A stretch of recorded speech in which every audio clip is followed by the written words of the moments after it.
በሰርግ ቀን አርሰናል የዋንጫ ጨዋታ አለው ብትባልና ከሰርግህ እና ከኳሱ የቱን ትመርጣለህ? በራሴ ሰርግ ቀን አርሰናል ኳስ የዋንጫ ጨዋታ ኖሮት በስልክ ማየት ይፈቀድልኝ?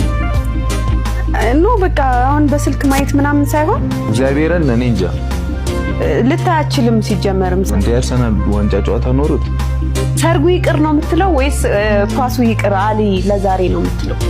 ሰርጉ ለአንድ ቀን ይራዘም። ማርያም በጣም ከባድ ጥያቄ። እኔ እኮ ህይወትህ ነኝ። እድሜ ልክህን እኮ ከኔ ጋር ለመኖር ነው የምትስማማው። በቃ እሺ፣ ኳሱንም ሰርጉም ዲኤስቲቪ ቤት አላገባም። ዲኤስቲቪ ቤት አላገባም እንዴ? በስክሪን ምን አገባኝ? መብቴ ነው። የፈለኩበት የማግባት መብቴ አለኝ አይደል? አትወደኝም? ዲኤስቲቪ ቤት ባገባስ ምን ችግር አለ? ለምን እኔ ሰርጌ እዛ አይሆንም? በቃ ሁለት ቦታ ደግስልሻለሁ፣ ኳስ ቤትም ውጪ